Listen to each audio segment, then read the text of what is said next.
engine room is standing by. Main engines are warm, puffing ahead. We were surrounded by sea ice. It was minus 15 degrees outside. We were packed in the control room, about to do a dive that submariners rarely do, straight down. And the Navy's nuclear power submarine, I found myself on, started tilting. If that tilt angle got too steep, you'd risk a situation that is much harder to recover from. Ships have sunk to the bottom of the ocean. Stand by for impact. Standing by. 5, 6, Impact. But wait, what was I doing in a Los Angeles class nuclear powered submarine underneath 10 feet of sea ice in the Arctic Ocean? Ah, physics girl. Hello. Good to meet you. Well, in case you're new here, I'm Diana, you're watching Physics Girl, and earlier this past winter, I spent 2 nights on an ice camp 160 miles from civilization. My last video describes why peeing in the middle of the night at an Arctic ice camp is so terrifying. But the whole reason we were there was to go on a nuclear-powered submarine for these exercises that the Navy only does every 2 years. This is real. We are in a submarine in the Arctic Ocean, and we're going under. And they invited us along to ask questions. Let's dive into it. But the things that I really want to show you are, 1, what was it like to dive surrounded by Arctic sea ice? The officers on board told me that the stationary dive we were going to do was much harder than a normal dive, and I got the sense that it was more dangerous. 2, how do submarines even work? Standing there in the submarine, about to fully submerge underwater and sleep there overnight. Excuse me, sorry. I realized I didn't know. Is there compressed air that they put into the tanks or something? Where does it go? How fast do they sink? How well can they control this 6,000-ton vessel? 3, we learned the submarine weighed 50,000 pounds more than anyone expected on their first resurfacing. So they had to go through some of those complications when we resurfaced. And finally, the story of why the military yelled at me as we disembarked from our frozen B&B, and why the military probably doesn't invite YouTubers to their nuclear submarines too often. It's probably about 20 more minutes and you guys will be ready to go down and have a cup of coffee and enjoy your day. Let's rewind a bit though. To get to this submarine, we had to cross, that line on your Google Maps that separates land from ocean, and fly with the Royal Canadian Air Force and land on a floating ice camp that is floating. And I mean floating because when you walk around in a circle, your GPS tracks spirals because the ice beneath your feet is slowly moving. Levi, we have moved 0.1 miles in the last 35 minutes. So trippy. From that ice, you get on a helicopter for over an hour that plops you down on some more ice where you see nothing but endless ice with a little gray cylinder poking up through it. And you realize there are men walking around on that cylinder because that is the USS Pasadena, and it has just come up from a trip into the Beaufort Sea with 0 contact to the outside world and popped up through the Arctic sea ice to pick us up and dive 500 feet and sleep overnight and hopefully not die. Across now, so that's what you're gonna walk across to get in there. Carefully. Because if you fall into this water, you have a couple minutes, and we have a tent to rewarm you. And a doctor here just in case you fall in. That's you. Yeah. If you fall in, who helped you? Hector? I think I'm not gonna have you film while you're walking across. They're gonna put a handrail up, so you'll be able to hold on to a handrail. They didn't put a handrail. Don't look straight down. Just keep on walking, okay? No tripping. I cannot express to you how much I had to focus on left foot, right foot, and these visions of 28-degree water soaking into my down coat and the 5 layers of clothing that I had underneath my laptop, my phone, my headphones, my dignity. I'm good. Thank you guys so much. You got really quiet. All right. Oh my gosh. That is the scariest wide plank I've ever walked.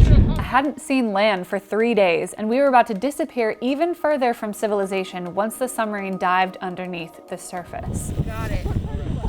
I was about to learn a lot about how submarines dive and how what we were about to do was seriously different from how submarines normally dive.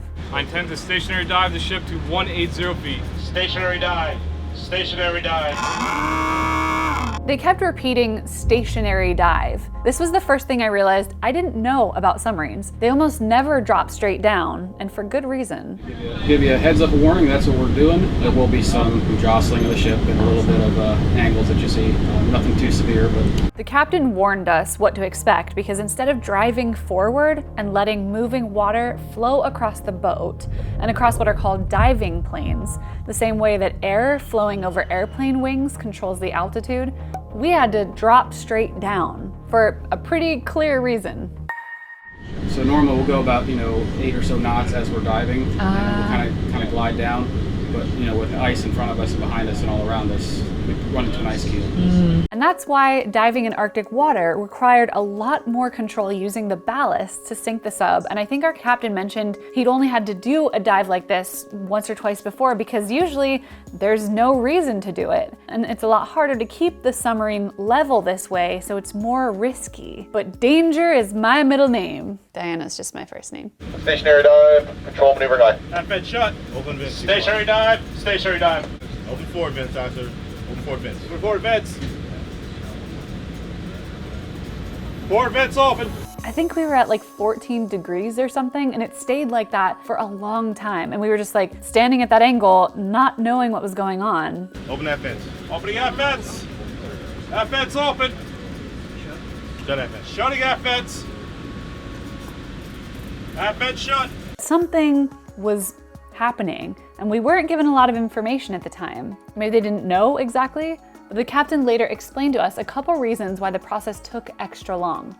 And what you saw yesterday was new for us. It was actually new for the Arctic Operations Specialist. And every time we do this, we learn something new. And we had a significant amount of ice that was built up on our forward main ballast tank vents. And so when we did the venting of the forward tanks, not as much air escaped that normally escapes. And it's not that the ice would ever freeze the vent shut, which was a concern of mine, but they assured me that the hydraulic vents are relatively fail-safe, but that ice can block some of where the air is supposed to come out, and that slows the process quite a bit. Again, an issue you don't have to deal with when you're not in the Arctic. One more thing I learned that kind of messed with my mind. When the submarine is at an angle, one thing that they have to take into consideration is that the forward and rear ballasts are now at different pressures in the water, which made sense to me. I have scuba dived, and you know that the further down you go in the water, the pressure increases. But could the pressure be that different between the front and the end? Well, the submarine is about 360 feet long, so at a 20-degree angle, the difference is 120 feet of depth from one end to the other. That's 3.5 atmospheres of difference. So we're talking tens of thousands of pounds. The end lower in the water now has less buoyancy, so you have to take that into account. So that end doesn't keep accelerating down faster than the other end. And that's why I was worried about getting to too steep of an angle. But I was told that it would have to be an extreme angle for you to worry about this. And they wouldn't give me a number because it's probably classified. But our 14 degrees was not a big deal. And it was at this point that I realized I had no idea how ballast tanks worked because I didn't know if they were closed off to the ocean. This kind of effect would only matter if the submarine shrinks when it goes down or if water is free to flow in and out of the ballasts. But that can't be how submarines work, right? Wrong. But first, a quick sponsor message.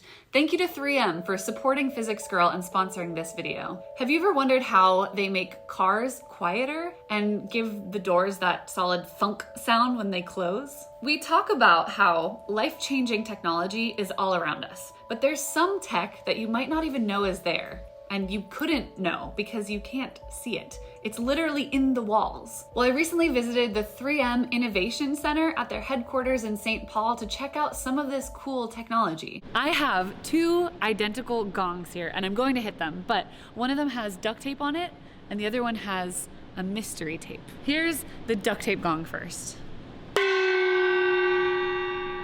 And here's the gong with the mystery tape. What is this? I swear these are identical gongs, but what is this mystery tape? Well, it's called vibration damping tape. It's thinner than duct tape, but it's made of this mix of aluminum and a viscoelastic material, and it absorbs the vibrations of the metal so that they can't become sound as much. It's so weird. Noise damping tape is just one of thousands of innovations 3M has pioneered that's relevant to me. It's in our cars, it's in airplanes. 3M science is all around us, and their goal is to improve all aspects of our lives through science. From creating tape that makes our trips and our commutes quieter and more enjoyable, to helping solve bigger problems like climate change. 3M is constantly innovating to better all of our lives every day. You probably have 3M products within arm's length of you right now. Thank you to 3M for helping make this video possible, and now back to the Arctic. This is how submarines work. They obviously have to change the buoyancy of the submarine because submarines are built a lot like boats, so they will float. So then how do you make them sink? You have to change the density or the weight by filling parts of the submarine with water. Now I know we're thinking the same thing. So how do they bring water safely into the submarine? Well, they have these compartments called ballast tanks, and they literally flood the compartments to dive, which makes sense. Add water, you get heavier, and then blow out the water using compressed air in order to surface. But where are the tanks? When you're standing in the living quarters, you start wondering, where are they letting water into? Well, almost the entire hull is a tank. It's the main ballast tank that travels across the entire length of the submarine, outlining the hull, and that entire thing gets flooded when the submarine dives, and then there are additional tanks at various other points to more finely control the buoyancy and the tilt angle and so forth. Those are called trim tanks. Now those tanks are completely closed off from the ocean and are adjusted using compressed air. The other main ballast giant tank across the whole hull is open to the ocean on the bottom. There's a grid or something that keeps out, I don't know, dolphins or jellyfish probably. But it turns out that those main ballast tanks are not affected by your depth because they're completely flooded with water when you dive anyways. What is affected is that the submarine hull significantly shrinks when you go to deep depths, even though it's made of high yield strength steel. So the submariners have to adjust tens of thousands of pounds of water in and out of those trim tanks to deal with the shrinkage. Whew. And that's how submarines work. I also learned about other parts of the submarine. The part up there where they're standing next to the periscope, that thing sticking out is the periscope. I see. That's actually where you stand when the boat's underway in the middle of the ocean. Gotcha. The periscope itself has a speed limit because when the water's coming over it, but if the fairing's up, you can go a little bit faster. Got it. Got it. So it's just kind of more rigidity, more support. Well, yeah. But the sail, that part of the sail is always up. I was also learning to talk like a sailor. Well, this is a incredible place to learn about a submarine. So after a somewhat nerve-wracking process of submerging beneath the Arctic Ocean, we were ready for the coolest sleepover ever. Before we knew it, it was time to return to land, or I guess more solid water. The crew found a place to come up through the ice. How they did that? I have no clue. It was classified. Well, okay, I have some clue. Up here in the Arctic, it's a little bit different. We have to actually find relatively thinner parts of the ice to map out. So we'll drive around essentially using all of our data that we can collect to look up with our sonar and visually with the camera to see what is above us. Yeah. So once that meets, we have preset ice thicknesses and dimensions of the feature itself that we have to meet. If I hover over here, I hear more like crackling on the ice, and down here is more running water. Turns out it's not just diving in the Arctic that's tricky. Surfacing is also a lot more complicated because it's one of the only places in the world that a submarine is punching up through a crystalline inorganic solid. Vertically surfacing, we're getting an angle on the submarine about 4 degrees so that all the force is concentrated on the tip top of the sail. So all the hundreds and thousands of pounds of upward buoyancy we have is concentrated on one very specific point in the ice and just cracks it. So They have to essentially use the sail like a battering ram against the ice to break through using just the speed that they get from increasing their buoyant force without any forward motion at all. But the captain explained to me that in the Arctic, they might have to deal with the submarine unexpectedly weighing 50,000 pounds more than it should. what we saw yesterday was it didn't match what we expected. Basically, like I said, about a 50,000 pound change in buoyancy as we were surfacing. The other day, Wait, hold on. 50,000 pounds. 50,000 pounds? And obviously, you're not adding 50,000 pounds worth of people. No. Changes in the buoyancy of the sub made it 50,000 pounds heavier than they expected. What would cause that? When we surfaced the day before, our buoyancy, as we were going up, we got heavier and heavier and heavier just due to the fact that the salinity changed and the temperature changed. So as we're going up, we're actually blowing water out of our tanks just to keep an upward velocity. So because they're ascending in the Arctic, where the temperature at the surface can be drastically different than it is underwater, and the salinity of the water changes due to the presence of, the freshwater ice at the top, you get just unpredictable buoyancy. And over the length of a 362-foot submarine, turns out that can mean a difference of tens of thousands of pounds. If we start getting lighter or heavier, that's going to change. We can accelerate or we can decelerate and stall out. Stalling out's bad because then we don't bust through the ice. Accelerating's bad because we go too fast and we can do some damage. So even in an unpredictable environment, it's essential for them to get their ascent rate just right. And that's part of why we were there at all. And then, bam, we broke through the ice. Actually, it was pretty uneventful. Stand by for impact. Standing by. 60 feet, 10 degrees up, 0.56 up. Impact. Impact, die. I think you slept through it. I think I slept through the whole thing. So when you board a nuclear submarine, the way you have to behave is uptight. You just do what everyone tells you to do. You ask questions respectfully, and not just out of respect, because these men are literally in charge of your survival in an extremely hostile environment. Where are you from, sir? I'm from Texas. All right. So when you've just broken through the ice and they tell you, Dianna, climb up the top of the sail to get that drone shot you wanted, you obey.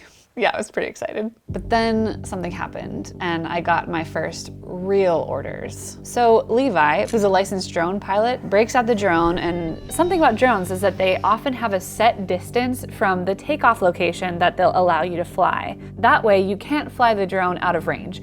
And it calculates this distance mostly based on GPS. But as we saw back at the ice camp, when you're standing on ice, the GPS shows that you're moving because the ice is moving. Now, our dream shot was to get a drone up to see me standing on top of the sail, but we were told drone batteries only have a few minutes out in the extreme cold. Some personnel even tried to use their own drone at the ice camp and it just fell out of the sky. But we were determined. We just had to move quickly. Now, seconds after I got to the top of the submarine and seconds before Levi got the drone up to see me, I started getting yelled at by the military personnel from the ice camp down on the ice. They were like, get off the boat now. And I turned to one of the men on the sail with me and told him that a minute before the captain himself had told me to go up the sail. I had no idea what was going on, but it turned out the submarine was starting to move.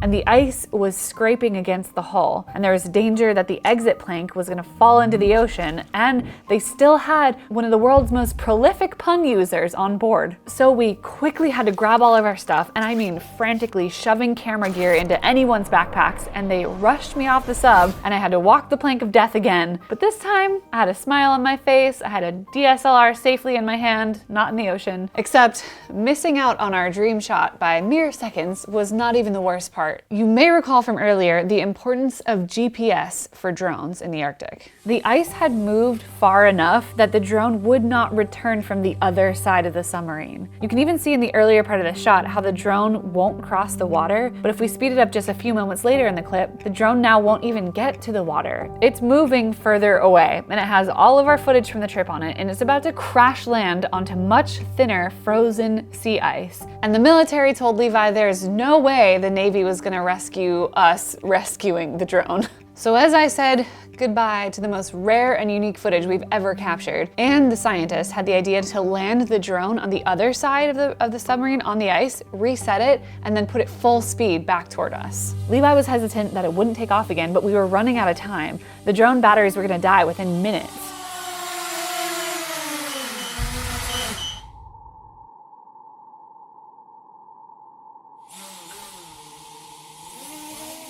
After it landed, it was able to take off again. Levi hit the throttle full speed and it came flying over the sub. Tried to stop over the water again, but our hero, Anne, grabbed it out of the air and saved the day. We got our drone back, we got to keep our awesome footage, minus me at the top of the sail, but we were really close to losing it. And it makes you think about how quickly things can go wrong in the Arctic. I mean, we just had a few pieces of equipment to keep track of, and such a minor kink almost caused a huge issue, and that's just for a drone. I can't imagine having to do checks on the submarine and be responsible for keeping people alive in such a harsh environment. It was so cool to see these guys and how they live and get to experience just a piece of that for a moment, but it was also intense to know that they experience, you know, isolation from their families and from the world, and they don't hear anything for weeks, sometimes months at a time. So if you want to hear more about my experience sleeping on the submarine and learn more about the cool tech that I didn't get a chance to cover in this video, like, you know, the nuclear reactor, and more about what life is like on a submarine, make sure to stay tuned and check out my upcoming videos all about what it's like to sleep on a submarine and how submarines get around. Hint, it's not GPS. Thank you so much for watching and happy physicsing.